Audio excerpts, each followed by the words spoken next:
بسم اللہ الرحمن الرحیم۔ السلام علیکم ورحمۃ اللہ وبرکاتہ۔ آج کی تجوید کلاس میں ہم پڑھیں گے مد کے متعلق۔ مد کیا ہوتی ہے اور کہاں پر ہوتی ہے اور مد کیسے ادا کی جاتی ہے۔ مد کا لغوی مطلب ہوتا ہے لمبا کرنا، دراز کرنا، کھینچنا۔ مد کی ابتدائی طور پر دو اقسام ہوتی ہیں، ایک کو مد اصلی اور دوسری قسم کو مد فرعی کہا جاتا ہے۔ آج کے سبق میں ہم نے مد اصلی کے بارے میں پڑھنا ہے، مد فرعی کو انشاءاللہ ہم نیکسٹ کسی ویڈیو میں کسی سبق میں پڑھ لیں گے۔ مد اصلی کیا ہوتی ہے؟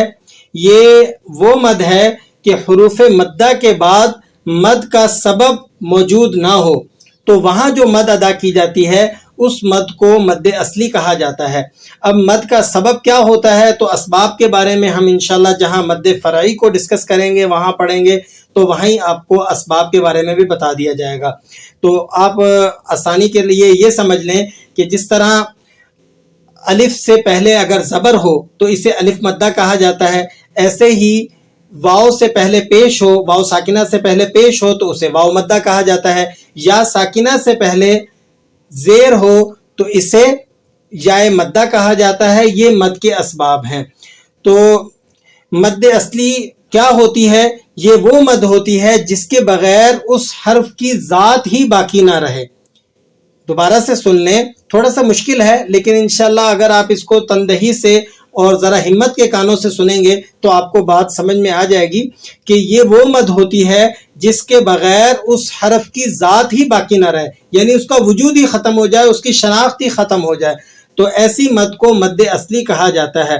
اس کو مد ذاتی اور مد طبعی بھی کہا جاتا ہے، اور اس کی مقدار ایک الف کے برابر ہوتی ہے۔ جیسا کہ میں نے آپ کی آسانی کے لیے چند ایک مثالیں رکھی ہیں۔ دیکھیں، ایک لفظ ہے مجید، اب یہاں پر یا مدہ ہے، یہ یا ساکنہ ہے اور اس سے پہلے جیم کے نیچے زیر لگی ہوئی ہے، تو آپ نے اس کو ایک حرف تک کھینچ کر پڑھنا ہے۔ کس طرح سے پڑھیں گے؟ مجید۔ اب کوئی اسے مجیدن پڑھے گا تو یہ اس کا پڑھنا درست نہیں ہے۔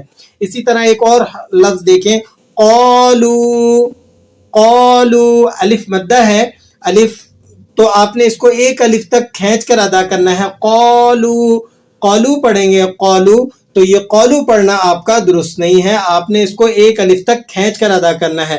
ایک اور مثال دیکھیے گا، خالدن، خالدن، اب اس کو ایک الف تک آپ کھینچ کر پڑھیں گے، خالدن، خالدن، خالدن بولنا یا پڑھنا یہ درست نہیں ہے۔ قیل، یا مدہ ہے، قیل، یا ساکنہ اور اس سے پہلے زیر آ رہی ہے، تو آپ نے اس کو ایک الف تک کھینچ کر ادا کرنا ہے۔ قیل، قیلہ بولیں گے، قیلہ، تو یہ قیلہ پڑھنا اور اسی طرح بولنا یہ درست نہیں ہے۔ اچھا، الف مدہ، یا مدہ اور واو مدہ کی مثالیں قرآن مجید میں دیکھیں۔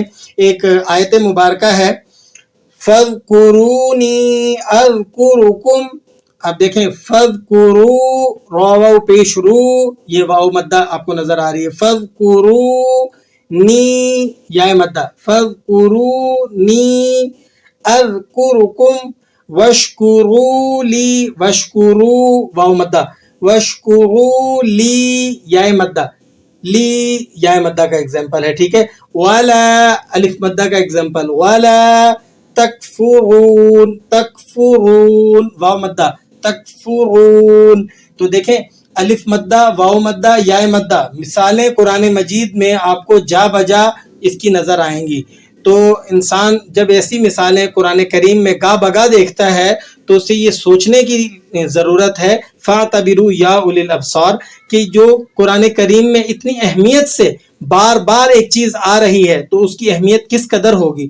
تو ہمیں چاہیے کہ قرآن مجید کو اس کی صفات کے ساتھ اور مدات اور اس کے اسی طرح غنہ ان کا لحاظ رکھتے ہوئے ان کو سیکھ کر اور اس کے ساتھ ہم اس کی ادائیگی کریں، اس کو پڑھیں۔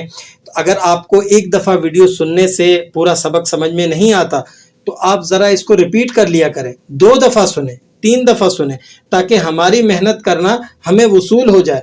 اور آپ کو اس کا جو ہے اجر اور کب ملے گا؟ جب آپ اس کے سیکھ کر قرآن مجید کی ادائیگی کریں گے، قرآن مجید پڑھیں گے تو انشاءاللہ جو لطف آپ کو اس کے بعد آئے گا وہ اس سے پہلے محسوس نہیں ہوگا۔ تو دعاؤں میں یاد رکھیے گا، قرآن کریم کو اس کی صفات اور اس کے قواعد و ضوابط کے ساتھ پڑھیے گا۔ آج کا سبق سمجھ میں آ جائے تو آگے پہنچا دیا کریں، دوسرا کوئی ساتھی سیکھ لے گا تو یہ صدقہ جاریہ ہو جائے گا، ہمارے لیے بھی آپ کے لیے بھی۔ دعاؤں میں یاد رکھیے گا۔ السلام علیکم ورحمۃ اللہ وبرکاتہ۔